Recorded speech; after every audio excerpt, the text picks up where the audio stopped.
My name is Daymond John. I'm known as the People Shark. Today, I'm launching a bold mission. I'm recruiting Americans who want to be part of something bigger than themselves. Together, we'll join forces with our nation's greatest entrepreneurs to ignite an American comeback. This comeback will spread from coast to coast, transforming every main street in every town. This is personal to me. In the early 90s, I started my company in my mother's basement with only $40. America was caught in the crosshairs of a devastating economic recession. I never gave up because failure was never an option. My startup grew into a thriving business, then a $6 billion empire creating thousands of jobs. I achieved the American dream. Now it's time to pay it forward. The pandemic crossed our borders and attacked our way of life. Millions of our friends, family, and neighbors lost their jobs. America became a nation of ghost towns. We were knocked down, but only a fool would have counted us out. Just as we've done throughout history, Americans stood up to face our common foe. Doctors and nurses rushed to the front lines, patriotic workers to the assembly lines. Today, our economy is recovering, but there is still plenty of work to do. As I look over the city, I see unlimited opportunity. It's during our toughest times when history's greatest visionaries built the businesses that changed the world. But they didn't do it on their own. They had Americans just like you and me with the guts to back them when they were first getting off the ground. The next Elon Musk, Steve Jobs, and Jeff Bezos is out there working in some small office on a shoestring budget, building the next Tesla, the next Apple, the next Amazon. Let's help them. If we succeed, the dreams of generational wealth could become a reality. But just as important, those visionaries could create hundreds of thousands of jobs. This is America's comeback. Let's get to work. I'm Daymond John, and I'm standing in a warehouse in Queens, New York. Actually, not far from where I launched a company that changed my life. I've got 3 of my top senior analysts with me. Joining us will be some of America's greatest entrepreneurs. The cameras are all here because the mission we're launching is enormous. You need to hear about it directly from us. COVID-19 was the worst sucker punch in modern history, but now America is on the rebound. We're coming back stronger than ever. Outside on those streets and the streets of every city and town is the future, the next generation of American innovators. When our country has called, they've always answered. Take the panic of 1907. It unleashed a recession, a run on the banks, and a 50% stock market crash. It struck while America was rebuilding San Francisco, which had been destroyed by the Great Earthquake. William Durant was one of the innovators who led America's comeback. Durant was a high school dropout who had done pretty well for himself building horse-drawn carriages. In the midst of this chaos, he founded General Motors. GM went on to create some of America's most iconic cars and trucks, as well as the lunar rover for the Apollo 15 mission. Today, GM employs about 191,000 people. Charles Flint helped America come back from the panic of 1910. He founded the company we know as IBM. Early on, they built time clocks and punch cards for businesses who wanted to put people back to work. And today, IBM is using artificial intelligence to solve some of our greatest challenges while providing jobs for more than 350,000 people. The 1973 oil embargo caused devastating gas shortages and crippling fuel prices. But that didn't stop American innovator Fred Smith from taking the first flight for his new startup, FedEx. FedEx has since created billions in new wealth for investors and today employs 506,000 people. In 1975, Bill Gates launched Microsoft while the United States was going through the worst recession since World War II. Today, Microsoft is one of the largest companies around with 163,000 employees. And you wouldn't have Airbnb without the Great Recession. In 2007, some roommates low on cash began renting out air mattresses to people who needed a place to sleep. Talk about an IPO that shocked Wall Street. During our toughest times, American entrepreneurs have built the companies that rebuilt our country. The next generation will lead America's comeback, and that's why we're here. We're going to identify those visionaries, and we're going to help them. With some luck, they could transform their startups into multi-billion-dollar companies, and you can play a direct role in the creation of tens of thousands, maybe even hundreds of thousands of new American jobs. All right, Sohail, you got our game plan and our presentation ready to go? We do. Perfect. Let's get to it. Today, we're going to take you step by step through our mission. It was developed by over 100 of the brightest business minds. We're giving you a seat at the table because you have an important role to play. So, a few quick things before we begin. You're going to hear the word startup a lot. Startups are small, privately held businesses. They're called startups because they're just starting up. Founders might dream of their companies becoming unicorns, meaning worth at least $1 billion or ringing that bell on IPO day. But that would happen down the road, if ever. Now, when you're talking startups, you're talking angel investing, being one of the very first to bet on those founders. So we're going to cover the who, what, when, where, why, and how of angel investing. There is a world of difference between this and investing in stocks. You see, when you buy shares of some stock, you aren't helping that company win. Not really. You bought your shares from someone else, maybe me or Josh over there. But when you're an angel investor, you're investing directly into real businesses. The founders put your money to work right away. You'll get to know them. They'll ask you for advice. Elon Musk asked his first angels in Tesla, hey, you think we should sell our technology to Ford and Mercedes, or should we build our own cars? What do you think? If you were one of Elon's angels, you became a part of Tesla's history. Pretty cool, right? But if you waited till Tesla IPO'd, Elon doesn't even know your name. Now, here's the biggest difference between angel and stock investors. Tesla's angels were able to invest when the entire company was worth barely $7 million. It was a lot more expensive for stock investors on IPO day. And while neither side is complaining, the angels experienced way more upside because they played a direct role in Tesla's future. All right, since you're literally getting in on the ground floor, these deals are riskier than boring blue chip stocks. So what I'm about to say is extremely important. Please listen very carefully. I've recruited a team of ultra successful angels and entrepreneurs for this mission, including some of the first to invest in Airbnb, 23andMe, Robinhood, and Coinbase.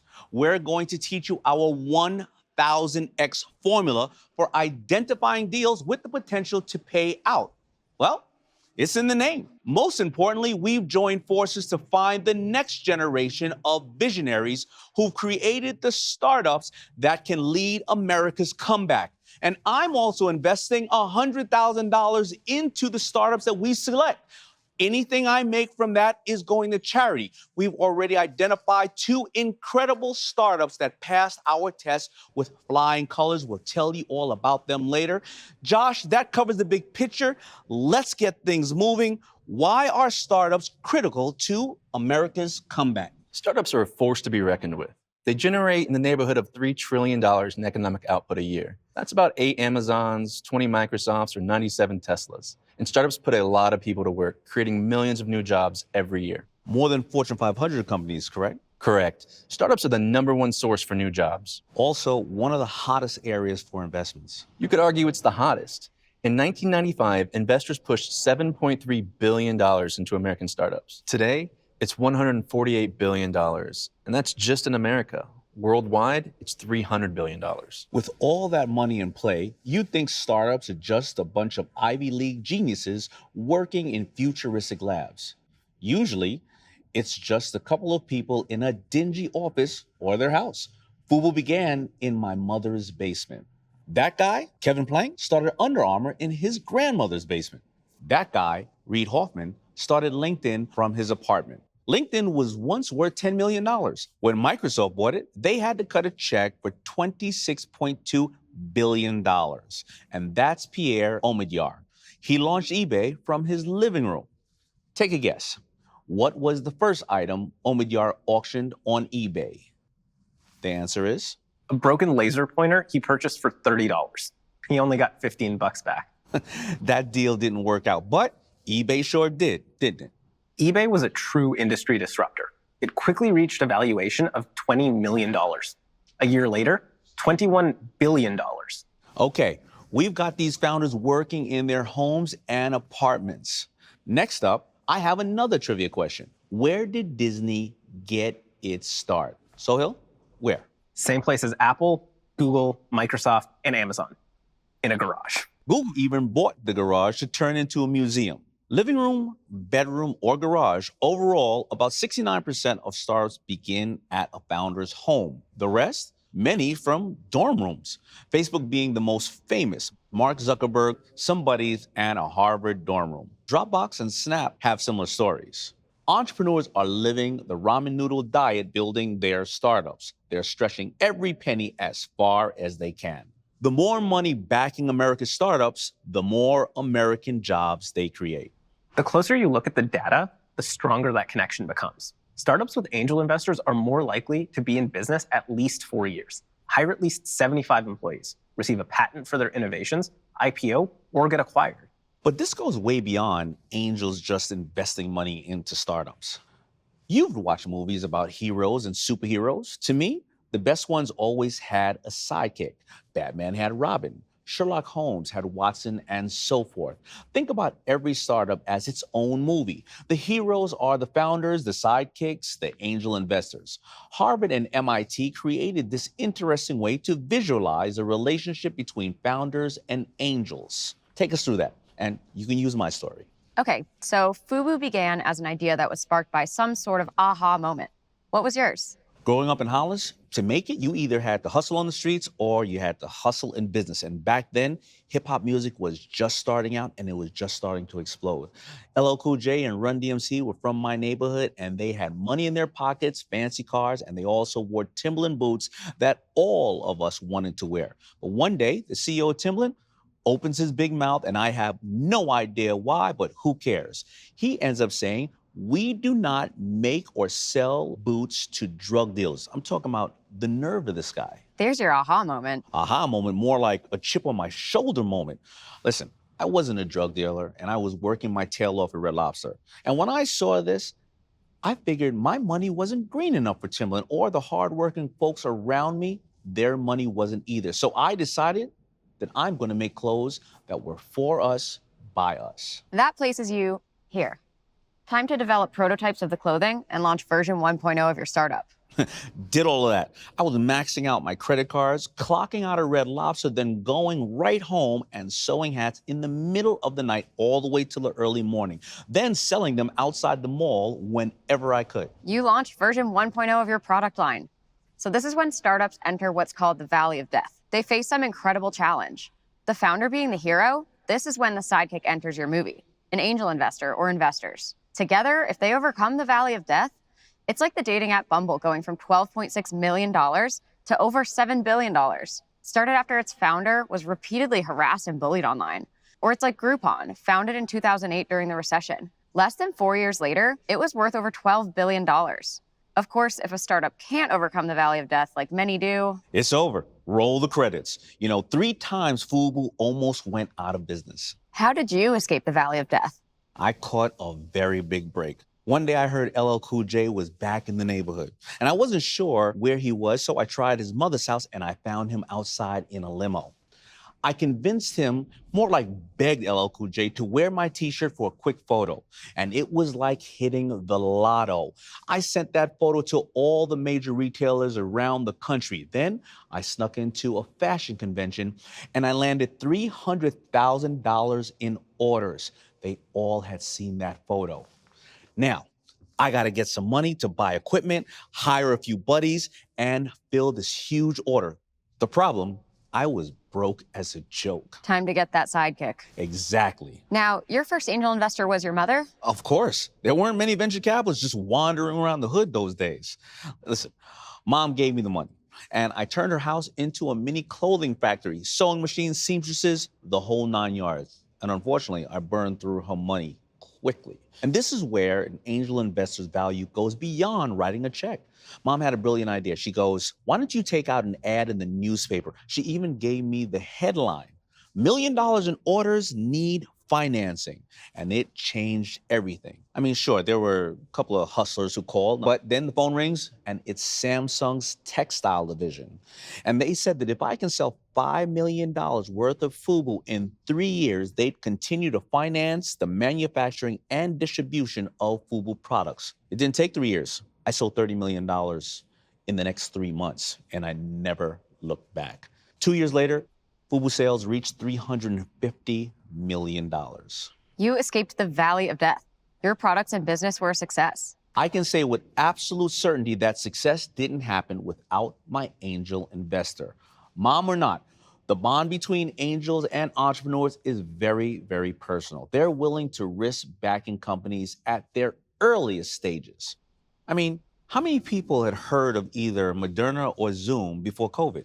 Probably not many. Yeah, but once Moderna rolled out their vaccine and everybody was using Zoom for video calls, they became household names. Their angel investors made that possible. Josh, how were they rewarded? Handsomely. Usually by the time a company IPOs, 95% of the gains have been taken off the table by angel investors. Moderna and Zoom were no different. The first angels backed Moderna when the company was worth just $10.5 million. Zoom, $24.5 million. Stock investors had to wait until both were worth billions. And you can see who was looking at generational wealth. Similar outcome with DraftKings and Palantir, two very different stocks. DraftKings is in fantasy sports, Palantir is in big data, but both made angels much happier than stock investors. Look at it this way. Which piece of the pie would you prefer? That tiny little sliver or almost the whole pie? What about now? Or how about now? Time and time again, the angel investors feast on generational wealth opportunities. Everybody else fights over the little table scraps. So why isn't your neighbor, second cousin, or best friend doing it? Sohail, why don't you take this one? No problem. For centuries, it's been this almost secret market controlled by those who had the wealth, the connections, and the power. For instance, here we have Arthur Rock, a prolific venture capitalist. Rock cut a $10,000 check to get Intel off the ground. Serious money back then. Still is today. Well, that gamble paid off, made him a billionaire. His next gamble did too. Arthur Rock and his buddy Mike Markula had the guts to bet on this crazy guy, Steve Jobs. That's Markula in the picture. Check him out, smiling ear to ear. When Apple IPO'd, Markula was looking at a $203 million windfall. Wow, he knew what was coming. Dave Marquardt must have had a crystal ball too then. In 1981, he bet on a visionary named Bill Gates and his startup, Microsoft.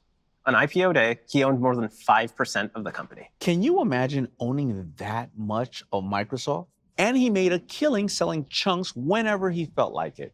2 million here, 5 million there, a modest 10 and $13 million. That's not even counting the dividends. No, it isn't. More recently, you had Peter Thiel as Mark Zuckerberg's first angel investor. Thiel owned about 10% of Facebook. Before, it had booked $1 in revenue. Eventually, Thiel unloaded a block of his shares for over $1.1 billion. And I'll mention one more, Chris Sacca. He's been on TV with you a bunch. His job at Google opened all the doors with Twitter, Facebook, Instagram, to name just a few. All were tiny, unknown startups when he got in. Before angel investing, Sacca's net worth was nearly zero. It made him a billionaire. We can tell stories like these for days. But this is what actually ticks me off. We hear how Main Street is the backbone of the economy, but it's the Main Street Americans who've actually been shut out of these generational wealth opportunities. Josh, talk about when the game changed. It changed when Congress stepped in and passed the Jobs Act. This opened the floodgates. Today, over 240 million Americans are qualified to be angel investors, whether they realize it or not. It used to be that you had to toss $50,000, $500,000, $5 million into a hot startup. Not anymore. $50 can get someone in on the action. Even that little bit can go a long, long way. When Bezos had that little idea called Amazon, that startup out of his garage, he had 22 angel investors backing him. In 2018, those shares would have been up 14 million%. If somebody was given the chance to toss just $50 into Amazon as a startup, they would have had over $7 million. $500 would have landed them over $70 million. Still, any investment can lose you money. However, never bet the whole farm on a single startup. If you have $500 to invest, split that up into 10 separate deals if you want. If you do this right, study after study has shown you could absolutely destroy stock market returns. Now, Laura, the Federal Reserve's findings were absolutely amazing and extremely interesting. Let's talk about it. By far, the best study. They compared 35 years of startup and stock returns. Their data actually revealed that startups produce profits 1,650 times greater than stocks. Take a second to consider that. Every $1 a stock investor made in profits, an angel investor could have made $1,650. Or how about this? Every time a stock investor made one of these, they could have bought a nosebleed ticket to a Laker game on a weeknight. The angel investor made enough to rent out the entire Staples Center for about a day and a half. Now, Congress did their part opening the doors for most Americans to get into angel investing, but they couldn't open the most important door preventing them from making a fortune at it because they can't. If you're new to angel investing, you could have $50 or all the money in the world burning a hole in your pocket. If you want to get into the next Uber or Airbnb or SpaceX, someone's got to open those doors for you, and that's called deal flow. As you can see on the monitor, this is deal flow. That's right. The venture capital firms have had their pick of the litter for years, the hottest startups. This is a snapshot of Andreessen Horowitz's portfolio, one of the most powerful VC firms in Silicon Valley. Man, look at all those unicorns. Next, we have a glimpse inside Sequoia Capital's portfolio. Apple, Google, and Cisco, Sequoia landed them all before they IPO'd when they were unknown startups. Now, these guys have done a good job boxing out newer angel investors. Deal flow means you're invited to invest in the hottest startups by the founders and by VCs like Sequoia. Check out Sequoia's portfolio. Do you see Uber? Sequoia shared that deal with some of their buddies. One angel got in at Uber around $5 million valuation. Cut a check for $25,000. 5 years later, his stake was worth $110 million.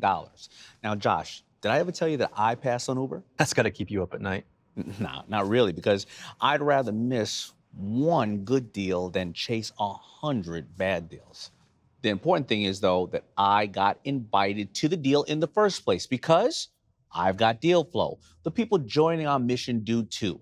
And we're opening those doors for you. So let's say you were one of the first to back a startup. Now it is setting the market on fire and you want to cash out. So Hale, tell us about exits. Well, there's more than a few ways for angels to make serious money. We'll focus on two major types of exits. M&A, that's mergers and acquisitions, and going public, or IPOing. M&A has been on a tear, with companies spending $4 trillion some years. The pandemic was devastating for traditional restaurants, but not the startups delivering the food from those restaurants. Their revenue doubled and they became very, very attractive targets. Well, Grubhub set off an actual bidding war. At launch, it was barely worth $1 million. Then it was scooped up for $7.3 billion. When angels joke about making private island money, that's what they're joking about. Uber loses that bidding war, but did they sit around and pout? No, they didn't. They acquired Postmates for $2.65 billion. They gave the angels a story to tell their grandchildren. You bet they did. Startups seem to be breaking records with their IPOs lately as well. DoorDash's $60 billion IPO shot up thanks to all the M&A we were just talking about with food delivery startups. Video games and esports have been another hot area. We've got Roblox, a gaming network where developers create their own virtual worlds. Roblox was once worth $1.5 million. On March 10th, they IPO'd at $29 billion. Everybody's been talking about SPACs lately. They're an even faster way for startups to go public. Their pitch to investors sound absolutely insane. Hey, why don't you give us your money? We don't know which startup we're going to buy yet, but you'll be the first to know when we do. Then they dump that pile of money in front of a startup and they merge. Laura, SPACs have actually been on fire lately, haven't they? Absolutely. Virgin Galactic, DraftKings, and QuantumScape were three of the more famous SPAC deals. And the winners have been their angel investors. Investment soared to $83 billion last year, more than the prior decade combined. Not all startups have the goods to deliver a profitable exit. Fortunately, separating the winners from the wannabes isn't rocket science. Our mission, we're going to use a very simple formula, our 1000X formula. Right idea at the right time with the right team. Great angel investors lean on their gut instincts. This formula taps into those instincts. Laura, let's apply it to the real world. All right, here are two videos. On the left, a flying taxi. On the right, a scooter. Before the pandemic, major cities were getting pretty crowded. That trend is only going to continue. People need to get from point A to point B as fast as possible, especially if they're commuting to their jobs. Solving this challenge is part of an industry called micromobility. Great work. Take another look at those videos. Which is the right idea for solving that micro-mobility challenge? Now, it's a trick question. The answer is both of them. If you want to identify a 1000X startup, you have to answer another question. Is now the right time? Please continue. 4 years ago, scooters being the hottest thing in Silicon Valley was totally absurd to most people. But to Bird's angel investors, it was the right time. Fastest startup to ever become a unicorn, under a year. It was the right idea at the right time. But if you waited till now to get into Bird, you might have just missed the boat. Now, Josh, how about those flying cars? Startups have already built 135 different prototypes. Anybody here trying to volunteer to fly in one of them? No. No.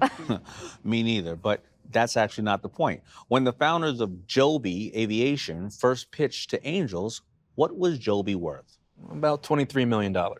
What about when the founder of LinkedIn did that SPAC deal to take Joby public? See for yourself. That's the point. So why does this startup appear to be winning the flying car race? Sohail, what's the final piece of the 1000X formula? The right team to get the job done. That's what separates the winners from the wannabes. The rockstar principle. It's a theory first developed in the 1960s. Bill Gates believes rock stars are infinitely more valuable than an average person for a job because they see different solutions than everybody else for the same problems. It's no coincidence the rock star founder of LinkedIn, Reid Hoffman, is the same rock star with the SPAC behind Joby Aviation. Also, no coincidence, he was on this team of rock stars. PayPal had the right idea at the right time, and talk about the right team. That guy in front is billionaire Peter Thiel. The most famous member isn't even in this photo, Elon Musk. Here he is having lunch with the other richest guy in the world. Musk founded Tesla, and he's dominating electric vehicles, and SpaceX, and he's dominating the space race. His Boring Company is digging tunnels to shuttle electric cars around cities. His Neuralink will give our brains superpowers to compete with artificial intelligence. And Starlink is launching those tiny space satellites. Rock stars like these guys are pretty good at identifying others. So let's meet some rock star entrepreneurs and angel investors who are joining our mission. All right, why don't we patch David in? David Weisberg, great to see you. You too, Daymond. Now, why don't you give me a second, because I want to start bragging about you. Just don't go too overboard. Listen, you earned it. You've been a rock star founder since high school. In the 11th grade, you invented a program that actually tricked PayPal. 10th grade. Even better. PayPal would prepay for tickets to sporting events, and your program instantly flipped them over to StubHub, made you a millionaire before your 21st birthday. It was just one of the numerous startups that you founded and sold for tens of millions of dollars. Actually, PayPal co-founder Peter Thiel even became one of your first angels. Pretty wild, right? It truly is. Then you actually became an extremely successful angel investor yourself. You got to be climbing the ranks of the best. Then you decided to launch SPACs. We actually have some footage of you ringing the NASDAQ bell for just one of them. You looked really happy that day. Well, it was quite an experience. That was for 10X Capital Venture Acquisition Corp. Full disclosure, I'm the chief operating officer of that SPAC. And yes, I was very happy when we went public. It gave our firm the ability to pursue a merger with an electric vehicle startup called RE. Well, the size of that deal turned some heads, even mine. The press reported it was worth $3.1 billion. Now, why an electric vehicle startup? Well, Damon, we're at the beginning of the electric vehicle story. The potential market for EVs, what we call the total addressable market, or TAM for short, is projected to hit $802 billion. Overall, something like 70% of Americans are interested in buying them. Now, until recently, Tesla was a standard bearer for EVs, but they're facing some intense competition from a new generation. Not to mention, the legacy brands like Ford, Toyota, and GM are also introducing some impressive models. Last year, electric vehicles captured a larger share of the U.S. automotive market than ever before. And I'd say there's a growing consensus that they are superior to gas or diesel-powered vehicles in so many ways. I love how Rivian trucks can do a 360 in place. Never seen a regular truck do that. Now, the Rivian electric pickup truck has a 0 to 60 that clocks in at 3 seconds, and the Tesla Cybertruck can reportedly do it in 2.9 seconds flat. We're witnessing the beginnings of a new arms race. So instead of investing in one EV startup, we targeted Re Automotive, who is developing the tech platform that many EVs will need to run on.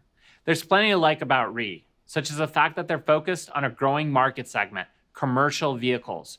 Look at the platform for vehicles with standard combustion engines, or even most EVs. You're likely to see components sticking out everywhere. Re's is flat because they installed all the critical components at the corners of the vehicle, alongside the wheels for steering, the braking, the suspension, and the powertrain. This makes the Re platform modular. It can be quickly customized for cars, vans, and trucks of all sizes. It's even designed to work with any self-driving vehicle.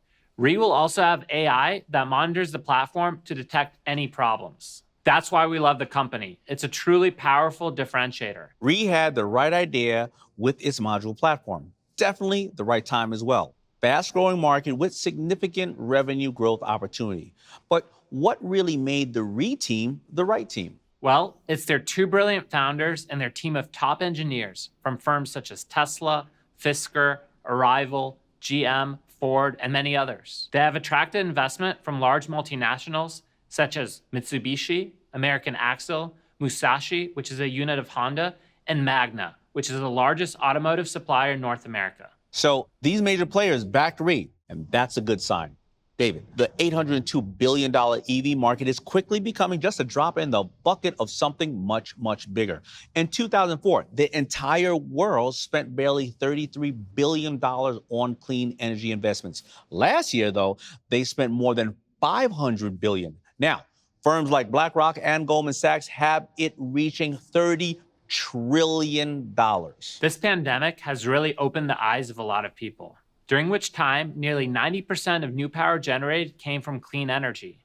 Just 2 weeks into the lockdown, when cars disappeared from the roads and the coal plants went quiet, air pollution in China fell 25%, fell 50% in France, Italy, and Spain, and also dropped in the US. Integrating clean energy into America's infrastructure projects has become a focal point for our government and major investment firms as well. If you ask me, it's where we'll find the most promising unicorn startup opportunities. True. Let's dig a little deeper on this. You can't have the mass adoption of electric vehicles if it takes an hour at one of those stations to recharge them. Fixing that will require the mass expansion of charging networks at businesses, grocery stores, malls, rest stops, and it will also require new technologies to speed up how fast those cars can charge. Right now, startups are building drive-through facilities that'll automatically swap out your battery, give you a fully charged replacement in just 10 minutes. Battery tech for EV projects could hit $18.5 billion a year. Which means new American jobs. Exactly, and lots of them. And if more Americans are driving EVs, they aren't paying to fill up their tanks. So why even pay an electric bill to charge them at home?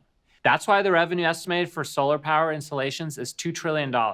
And that means even more American jobs. But let's say the sun doesn't shine for a few days. Startups are building supercharged battery storage systems. That could be good for $500 billion a year. Let's keep following that trend. Those smart electric cars are connected to smart homes and smart farms. Solar and wind are set to overtake coal and gas on our power grid. That requires nationwide upgrades to a smart power grid. And if we're going big on smart grids, that will lead to more smart city applications. When we walk around those smart cities or when we're inside smart homes, we're connected by smart devices. So we'll need exponential growth in our 5G capabilities. That's maybe another 23 million new jobs just right there.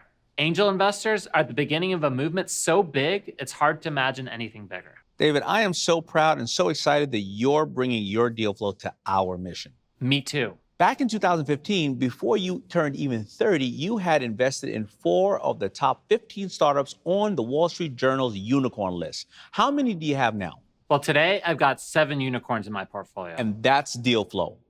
They're called unicorns because they're rare. Not like rabbits, because rabbits constantly appear and multiply fast. All right, David, I'll see you later. Looking forward to it, Daymond. David is very bullish on the future. So is our next entrepreneur, Buck Jordan. Glad to see you here. Great to see you, Daymond.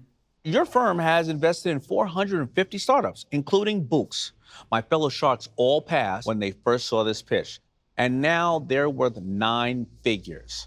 I asked you to join our mission because you're one of the leading experts on what I call the rise of the machines. You co-founded Miso Robotics. You're building robots that can cook burgers for restaurants. You're also the chairman of Gray's Mowing, a startup building solar-powered robotic lawnmowers. Many see automation as a threat to our jobs. But the rise of machines does not scare you, does it? Not one bit. Just look behind me. Sure. But have you seen those robots doing gymnastics? I sure have. All right, well, have you seen that creepy robotic dog walking upstairs and opening doors while a guy's hitting it with a stick? Seen it. My CTO was actually director of robotics at Boston Dynamics. Those robots don't exist without him. It's human nature to be scared of new technologies. Tell me something, though. In the 1830s, it took a farmer almost 2 weeks to produce 100 bushels of wheat. By 1975, 3 hours. Think that farmer in 1975 was scared of tractor technology? No, good point. You know, the rise of the machines really got moving in the 1980s with those robots in the assembly lines.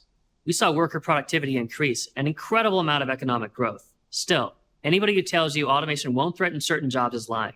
This robot barista from Cafe X makes coffee 2 to 3 times faster than a human, never takes breaks, vacations, or sick days. The US has over 505,000 baristas. Automation's a risk to those kinds of jobs. But as angel investors, we don't fear the future. We invest in it. How should we play the rise of the machines? Manufacturing jobs are the foundation of America's comeback.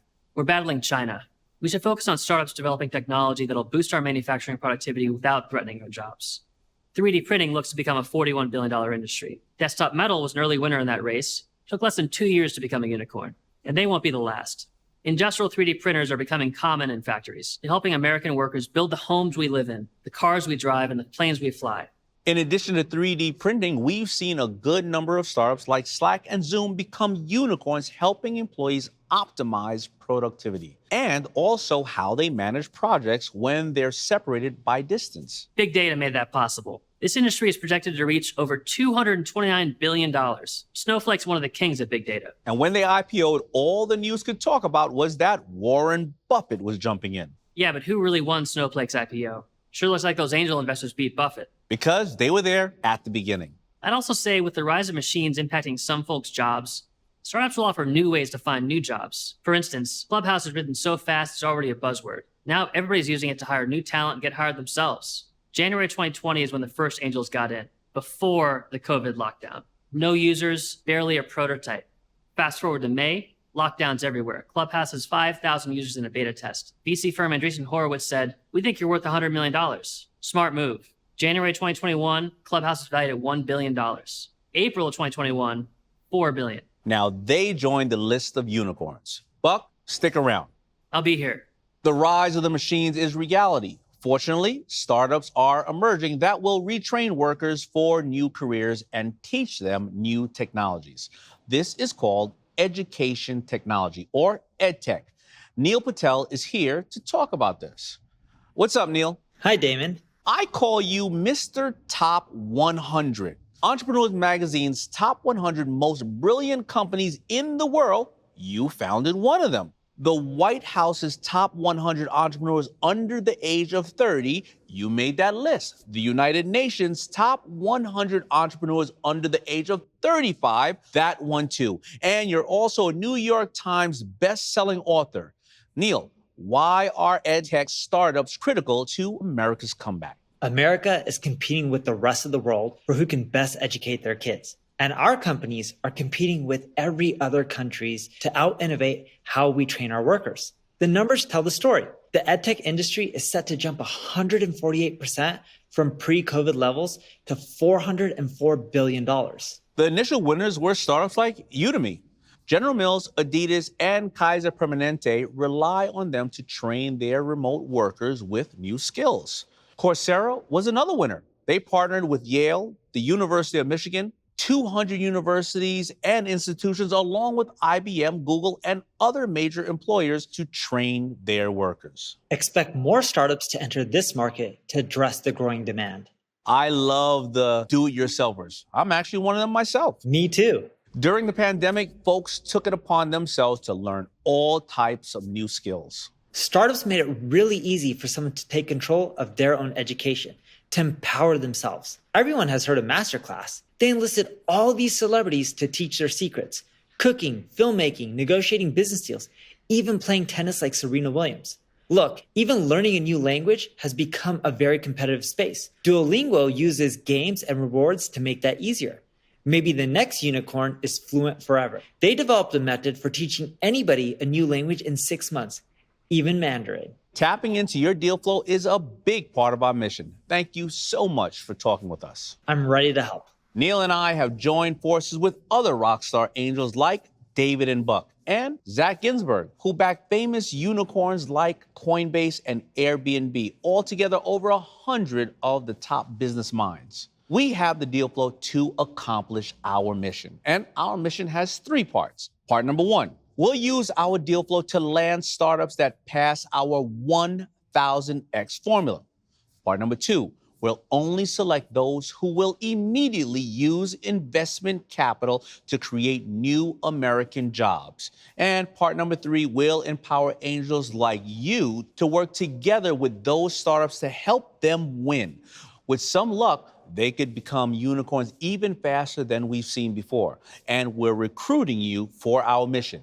Say yes, and you'll join our Angels and Entrepreneurs Network.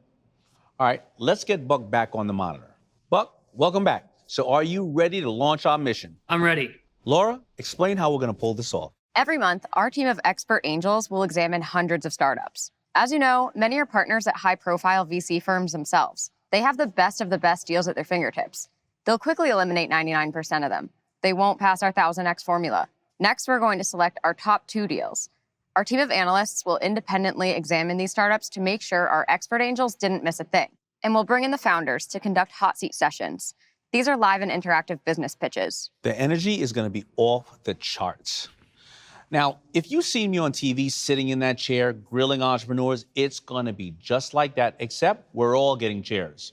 We're working together. Everybody's going through each deal, firing off questions left and right for these founders to answer. We'll make them earn your money, my money, everybody's money. But you're both an angel and an entrepreneur. Why is this a big deal? Well, normally the founders of the hottest startups hold all the cards. They only pitch the major venture capital firms, and we're turning the tables on them. Now they're pitching everyone in our network. Because we have the deal flow. Well, not just that. We offer something those VC firms can't. Something that could help a startup become a unicorn, even more than a big pile of money. We have an ace up our sleeve, but before we reveal it, we've got a few things to discuss. You might be new to angel investing or a pro. Doesn't matter. You'll be prepared for every hot seat session.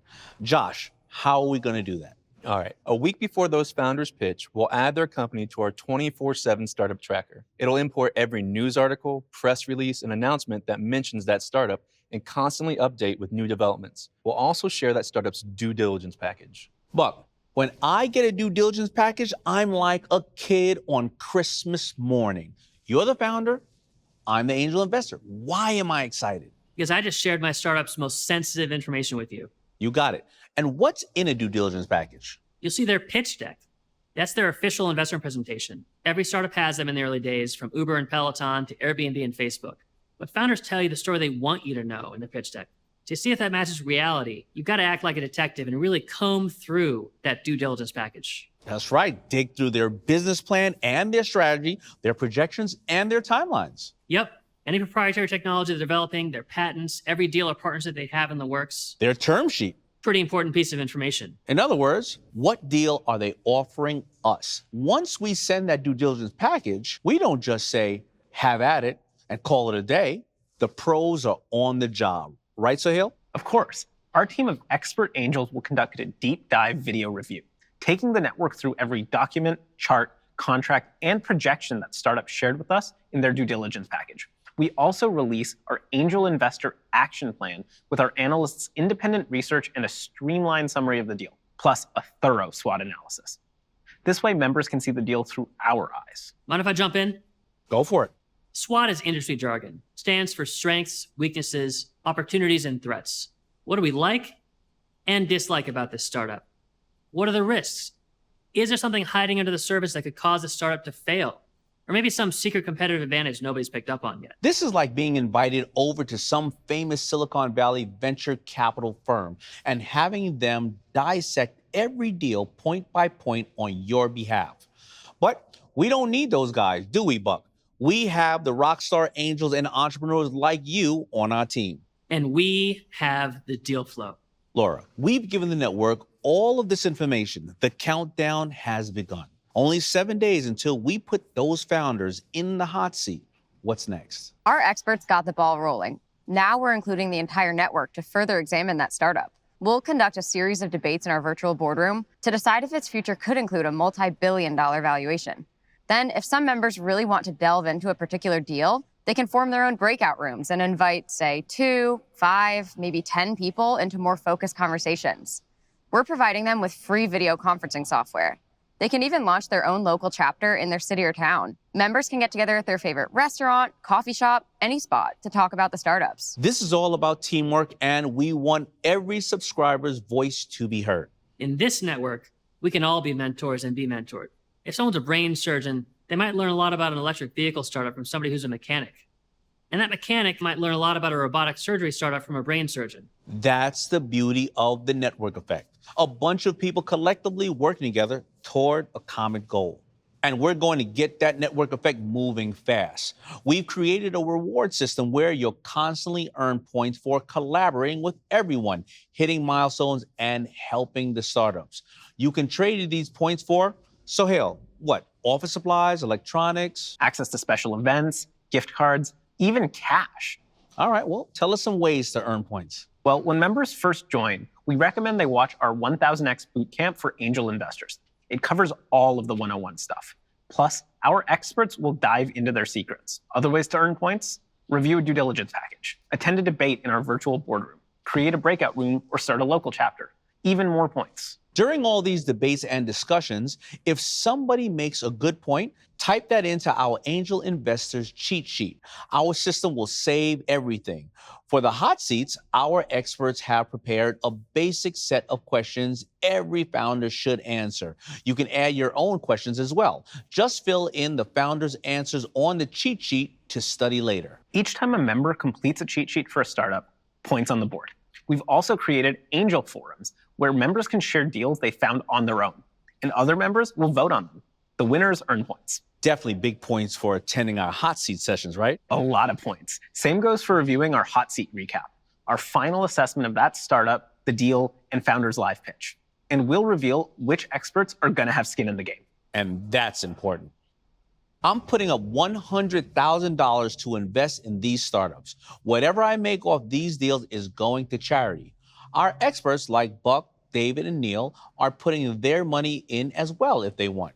So you know who is in and who is out. Buck, talk about the ace up our sleeve. Our secret weapon. Easy way of thinking about it. Babe Ruth was one of baseball's greatest hitters, one of the best pitchers too. In 1916, Ruth had a league-leading ERA of 1.75 and tossed 9 shutouts.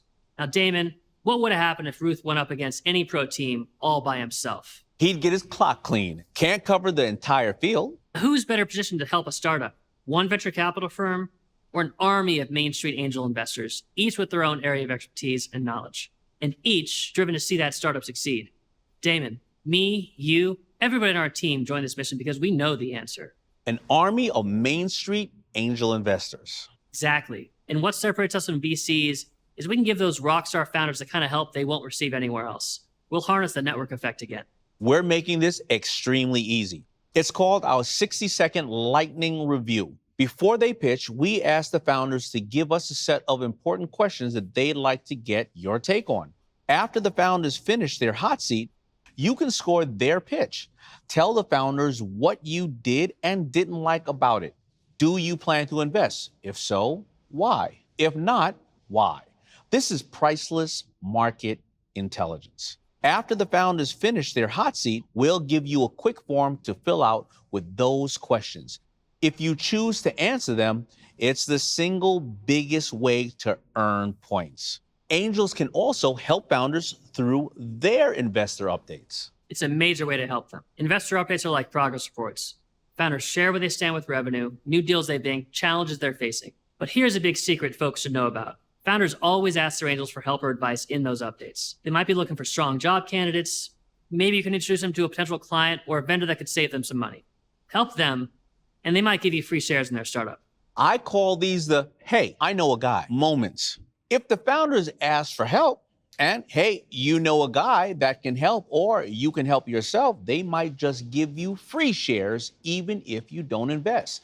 Normally, founders won't send investor updates to smaller angels. And by that, I mean people who invest less than $50,000 in a deal. That's not happening with us.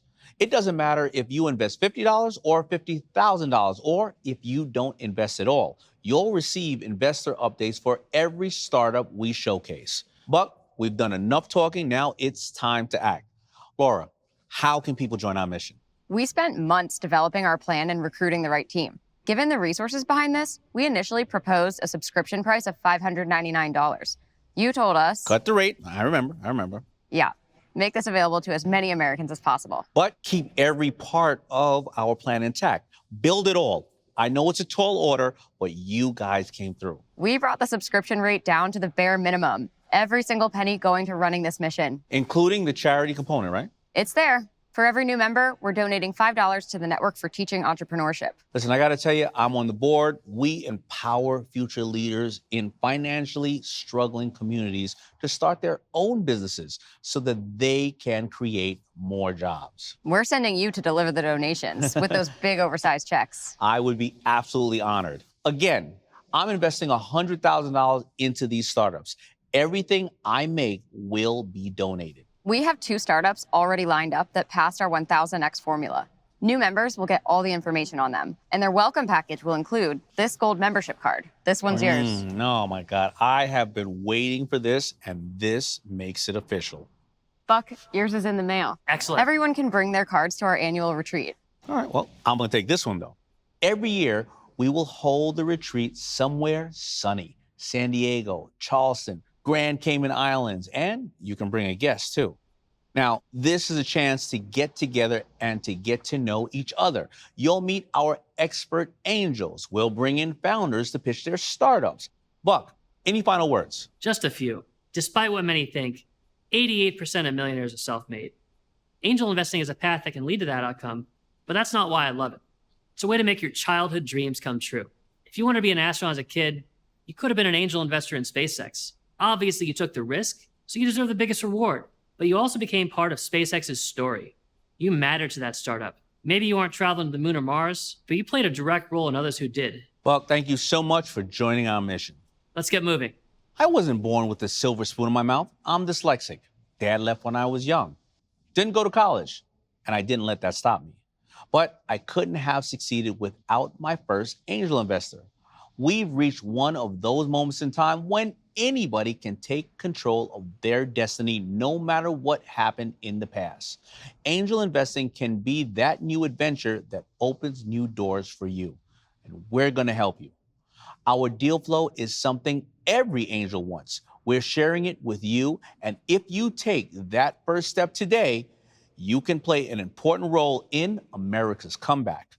Click the button below. Fill out the short form and you're in.